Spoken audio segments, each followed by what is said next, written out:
शीशे की अदालत है, पत्थर की गवाही है, दुनिया में ऐसी कोई तमसील नहीं मिलती, कातिल ही मसीहा है, कातिल ही सिपाही। जिस अंदाज से नफरत की आग सुलगाई जा रही है, क्या ये मुल्क तरक्की कर पाएगा? इस्लाम में इस बात की सख्त तरीन हिदायत है कि दूसरे के इबादत खानों को तोड़ा जाए। ये देश मजहबी जुनून से नहीं चलेगा, ये देश संविधान से चलेगा, प्यार से चलेगा, प्रेम से चलेगा, सवाल से चलेगा। वहशत में हो जो कोई तो हर चीज उसे उल्टी नजर आती है। लैला उसे नजर आता है, मजनू उसे नजर आता है। तंजीमें हैं जिन्होंने बेजा तौर पर मसलहत की चादरें ओढ़ रखी, और मैं उन तंजीमों को मिल्ली तंजीम नहीं मान सकता जिनका मिल्ली तंजीमों से बाहमी रब्त नहीं हो। मुल्क में इस वक्त झूठ और नफरत अंगेजी के सहारे जिस तरह से मुसलमानों को निशाना बनाने की कोशिश हो रही है, और इसके ज़रिए मुल्क के हिंदुओं और मुसलमानों के दरमियान जिस तरह से दूरियां पैदा करने की कोशिश हो रही है, और क्या मुल्क की आज़ादी में अहम रोल अदा करने वाले मुसलमानों के तई अक्सरियत में बरगलाने की जो सियासत हो रही है, ये कहाँ तक दुरुस्त है। इस तमाम मौज़ूआत पर हमसे बात करने के लिए मौजूद हैं MIM बिहार के रियासती सदर व रुकन असम्बली जनाब अख्तरुल ईमान साहब। अख्तरुल ईमान साहब, पहले तो ये बताएं कि मुल्क जिस वक्त मौजूदा सूरत हाल में जिस तरीके से चल रहा है, आने वाला मुस्तकबिल मुल्क का क्या होगा? देखिए, मैं इस बहुत ही तकलीफ़देह हालात पर तबसरा करने से पहले मुझे एक मरहूम शायर का शेर याद आता है। लगता है ये दौरे तबाही है, पत्थर की अदालत है, शीशे की गवाही है। शीशे की अदालत है, पत्थर की गवाही है, दुनिया में ऐसी कोई तमसील नहीं मिलती, कातिल ही मसीहा है, कातिल ही सिपाही है। इस वक्त मुल्क में आज़ादी के बाद और आज़ादी से पहले भी फ़िरक़ावाराना कशीदगी और फसादात हुए, जिससे मुल्क का बड़ा नुकसान हुआ। चाहे वो हिंदू हों, मुस्लिम हों, सिख हों, ईसाई हों, आखिर हैं तो इस मुल्क के फ़र्जंद। आपस में लड़कर नुकसान अगर हुआ है तो यकीनन है पहले भारत का नुकसान हुआ है, फिर किसी कम्युनिटी का नुकसान हुआ है। मुल्क आज़ाद हुआ, तकसीम हो। जिन दीवानों को मुल्क को बंटवारा करना था, जिन पागलों को बंटवारा करना था, चाहे वो पाकिस्तान के रहने वाले हों या हिंदुस्तान के, दोनों इसमें बराबर के शामिल रहे। मुल्क को बंटवा दिया, लेकिन मुल्क के बंटवाने के बाद जो भी मुसलमान हिंदुस्तान में रहे वो मोहब्बत के साथ रहे। वो किसी के रहमो करम पे भी नहीं रहे, बल्कि अपनी मर्ज़ी से रहे। जाना चाहते तो जा सकते थे, लेकिन इस वतन की मिट्टी और मोहब्बत ने, उस वक्त ऐसा मुल्क का बंटवारा हुआ था, जो लोग जाना चाह रहे थे उनके लिए हुआ था, हिंदू और मुसलमान की बुनियाद पर नहीं हो रहा था। जो हिंदुस्तान में रहने वाले मुसलमान थे उन्होंने इसको अपना वतन माना।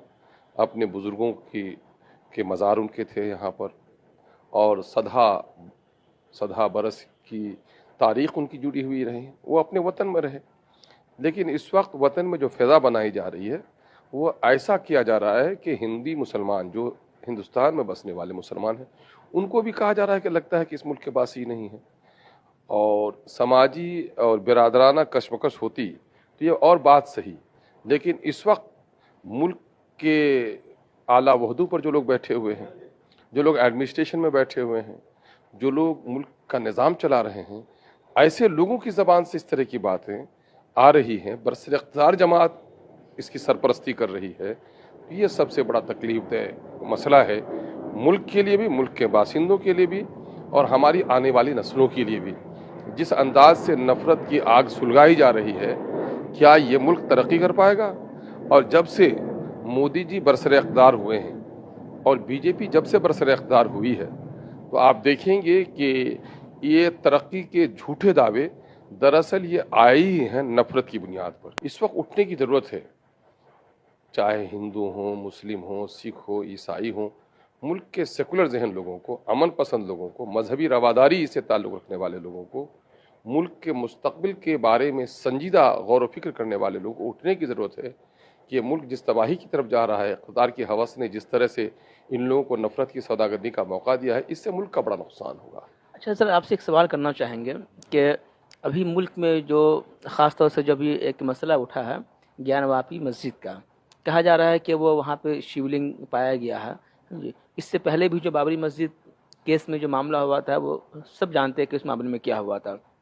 क्या आपको लगता है कि बाबरी मस्जिद की तर्ज पे भी ज्ञानवापी मस्जिद के तशख़्ख़ुस पे हमला हुआ? यकीनन ये कैसी बात करें, तसव्वुफ पे हमला हुआ है, सब कुछ, बल्कि उसी साजिश की कड़ी है ये।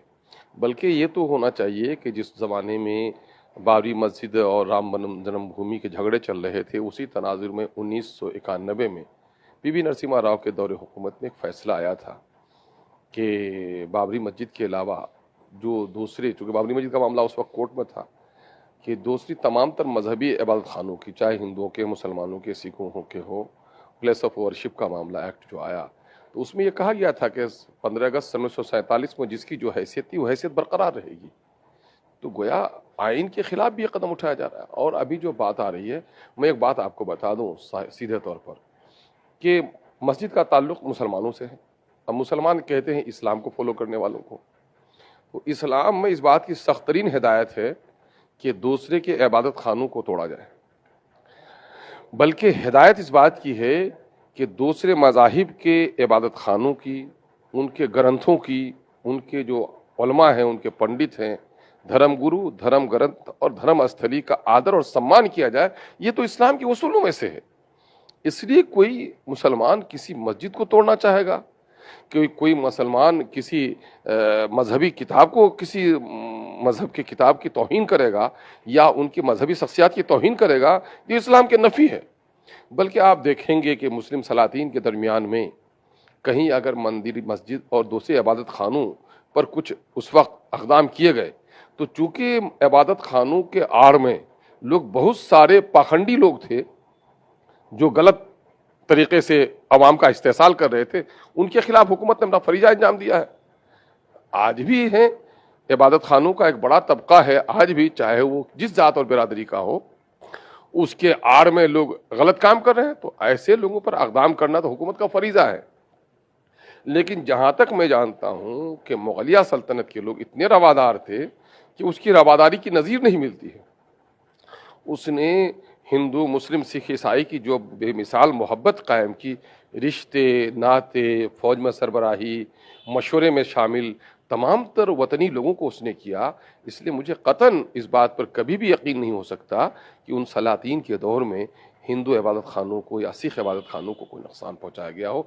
लेकिन आज जब सिबलिंग की बात करके, ये तो दरअसल लड़ने का एक बहाना है। आ बैल मुझे मार, हिंदी एक कहावत है कि लड़ने के लिए कुछ ना कुछ बहाना चाहिए, तो नफरत पैदा करने के लिए कुछ ना कुछ बहाना चाहिए। इससे मुल्क का बड़ा नुकसान होगा। उबलते हुए पानी में आदमी को अपनी तस्वीर नजर नहीं आती है, और जे देश में उन्माद का माहौल हो तो देशवासियों को अपने देश की तस्वीर नजर नहीं आती है। महंगाइयाँ किस कदर बढ़ रही हैं, दवाइयाँ महंगी हो गई, तालीम महंगी हो गई, रोजगार महंगे हो गए, लोगों को रोजगार नहीं मिल पा रहे हैं, चूल्हा बुझने के कगार पे है, गैस में आग लगी हुई है और लोगों का चूल्हा बुझा हुआ है, 1000 रुपये में गैस सिलेंडर बिक रहा है, लोगों के बदन के खून की तरह डीजल और पेट्रोल की कीमत गोया के जरिए से उनके बदन के खून निकाले जा रहे हैं, और सारी मौज मस्ती मुट्ठी भर लोग कर रहे हैं। सारा हुकूमत का सामान प्राइवेट सेक्टर में बिकता चला जा रहा है ना। जो जमा साख राशि हुकूमत की थी वो कमज़ोर हो गई है। वो रोज़ बरोज़ डॉलर के मुकाबले में बैनुल-अक़वामी ज़र मुबादला में भारत के करेंसी की साख गिरती चली जा रही है। तो ये चीज़ें मुद्दे देश के वासियों के लिए नहीं है भाई।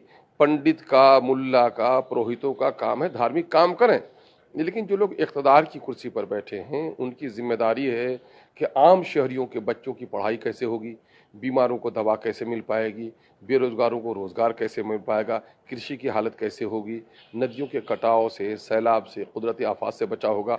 मुल्क तरक्की करते हुए दुनिया के लोगों में जो लीडरशिप कायम करनी है ना, जो पूरे संसार का गुरु बनना है, तो उसके लिए हमको क्या करना पड़ेगा, उस पर कदम उठानी चाहिए। मुल्क के जो कौमी आसार हैं और इस्लामिक जो भी आपको आसार हैं, उसको क्या एक ऐसा नैरेटिव सेट करने की कोशिश हो रही है?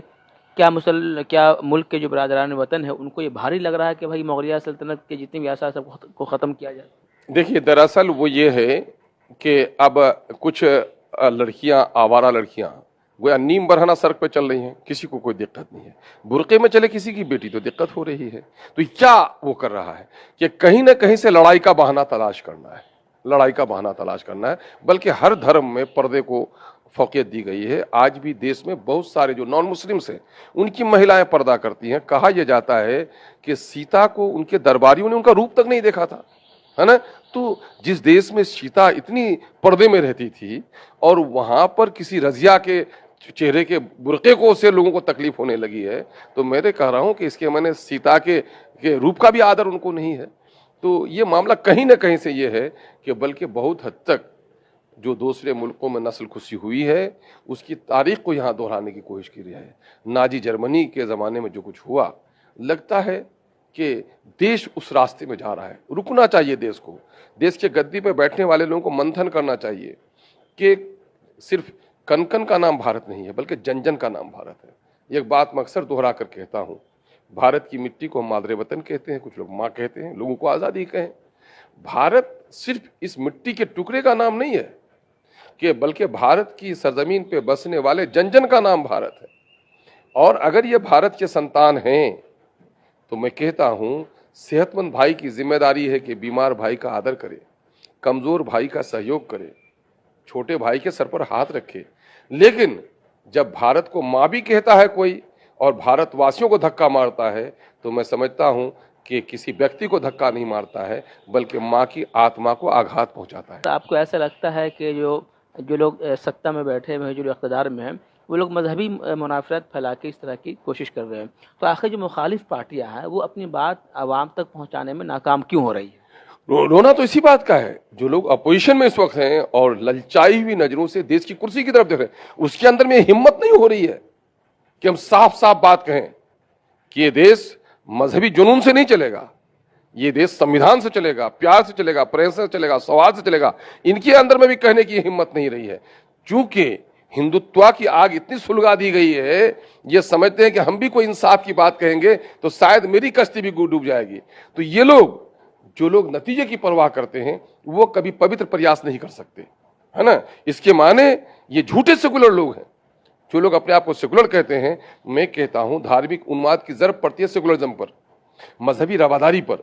अगर आप अपने को सेकुलर कहते हैं और सेकुलरिज्म के खिलाफ कुछ हो रहा है फिर भी चुप बैठे हैं आप, तो आप सेकुलर नहीं है। मैं एक बात कहता हूं मिसालों के जरिए से, दरिंदों को देखकर अगर कुत्ता चुप है तो वो कुत्ता नहीं है, चोरों को देखकर सिपाही चुप है तो वो सिपाही नहीं है, और धार्मिक उन्माद और नाइंसाफी को देखकर चुप है तो वो इंसाफ पसंद नहीं है। वो कहीं से भी वो आदमी धार्मिक सौहार्द का और सेकुलरिज्म का सिपाही नहीं हो सकता है। इन तमाम मौज़ूआत पे, इस इशू पे ओवैसी साहब खुल के मतलब के सामने आके स्टैंड लिया, वो कह रहे हैं। ओवैसी साहब को तो बीजेपी का बी टीम कहा जाता है। मैं एक बात कहता हूँ, वहशत में हो जब कोई तो हर चीज उसे उल्टी नजर आती है। लैला उसे नजर आता है, मजनू उसे नजर आती है। कुछ लोग खौफ के मारे हैं, कुछ लोग एहसास कमतरी के समंदर में डूबे हुए हैं। यही बात शुरू दिन से रही है कि बुराई को जब भी तुम देखो तो बुराई को सख्ती से रोको, वरना जबान से टोको, वरना दिल से बुरा समझो अगर तुम बहुत कमजोर हो तो। मुस्लिम इंसानियत का पैगाम है। मामला यह है कि लोगों में शकत भी नहीं है बोलने की, और जो बोलता है उसको भी कहते हो कि गलत बोलता है। अल्लामा ने कहा था, मेरे जाम में है जरा सी मैं बाकी, मुल्ला कह रहा वो भी हराम है शाकी। ये एक आदमी जो हक बोलने की कोशिश कर रहा है, ये एक बात जो सच बोलने की कोशिश कर रहा है, ये एक जो जुर्रतमंदी का मुजाहरा कर रहा है, उसको भी लोग गलत कह रहे हैं। तो अगर ऐसे लोगों ने सरेंडर करने को मान लिया है, गर्दन झुकाकर अगर अपनी तहजीब, अपनी सकाफत, अपने दीन और ईमान से समझौता करने को तस्लीम कर लिया है, तो मैं ऐसे लोगों से कुछ नहीं कहना चाहता। लेकिन जिनका ज़मीर जिंदा है तो उनको तो सोचना पड़ेगा कि ज़मीर बेच के जिंदा रहूं यह नामुमकिन, मैं अपने आप से दंगा करूं यह नामुमकिन। जमाना कहे किसी को मसीहा मुमकिन है, मैं भी कहूं मसीहा यह नामुमकिन। ये तो बैरिस्टर ओवैसी का पैगाम है कि मैं गलत को गलत नहीं कह सकता, 2 और 2 को 4 कहूंगा, 4 कहा था, और 4 कहने के नतीजे में जो कुछ भी हो मैं 4 ही कहूंगा, ना 3 कहूंगा, ना 5 कहूंगा। कि मुल्क की जो बड़ी तंजीमें हैं वो भी कहीं ना कहीं इन तमाम मामलात में खामोशी अख्तियार की हुई है, क्या लगता है? देखिए, हम तो मुल्क की मिली तंजीमों को बहुत ही तकद्दुस की नज़रों से देखते हैं, लेकिन कुछ तंजीमें हैं जिन्होंने बेजा तौर पर मसलिहत की चादरें ओढ़ रखी हैं, और मैं उन तंजीमों को मिली तंजीम नहीं मान सकता जिनका मिली तंजीमों से बाहमी रब्त नहीं हो। हमारी मिली तंजीमों को मुल्क की सतह पर बाहमी रब्त पैदा करनी चाहिए, इनको अपना एक मंसूबा और मंसूर तय करना चाहिए, मिल्लत साजी करनी चाहिए। डेढ़ ईंट की मस्जिद अलग अलग बनाकर लोगों ने मिल्लत को रुस्वा किया है, और इस वक्त जो कुछ आप देख रहे हैं, अजान की सुरीली आवाज़ से पंडित जगता था और वो शंख बजाता था, कोई दिक्कत न थी। لیکن آج ڈی جے بجے کوئی دقت نہیں ہے, ناچے گائے تماشا کرے سڑکوں پہ کوئی دقت نہیں ہے. تو اور اذان سے دقت ہو رہی ہے. کہا تھا ایک شاعر نے کہ صاحب کسی جبی پہ سکن نہیں ہے, کوئی مجھ سے خفا نہیں ہے, زمانے نے بغور شاید میرا پیام ابھی سنا نہیں ہے. لوگوں نے لگتا ہے ہم کو, لیکن قطر اس سے مایوس ہونے کی ضرورت نہیں ہے. مشکل راہوں میں اندھیری راتوں کے بعد یقیناً ایک تازہ سورج نکلا ہے, نکلے گا. ہمیں کوشش کرنی چاہیے. موجودہ وقت یہ بات کہنے میں شاید میں حق بجانب ہوں کہ اس وقت جو کچھ بھی ملک میں سازش ہو رہی ہے وہ تو ہو رہی ہے, لیکن ملت جس خاموشی, بیجا مصلحت پسندی اور ملت سازی کے بجائے احساس کمتری میں غرق ہے, یہ بھی ایک جرم عظیم ہے. ہماری ملی تنظیموں کو, ہماری ملی شخصیات کو, ہمارے اسکالرز کو سر جوڑ کر بیٹھنا چاہیے, سیاسی مدبرین کو بیٹھنا چاہیے, اور اس بگڑے ہوئے حالات میں ایک مشترکہ لاہ عمل تیار ہونا چاہیے اور اس پر عمل کرنا چاہیے. تو یہ تھے ہمارے ساتھ جناب اختر الایمان, جنہوں نے صاف طور سے کہا کہ تاریخ راتوں کے بعد اجالا آئے گا, اور اس پہ تمام لوگوں کو اجتماعی طور پر سر جوڑ کر بیٹھ کر لاہ عمل تیار کرنے کی ضرورت ہے. ای ٹی وی بھارت کے لیے پٹنہ سے میں عارف اقبال.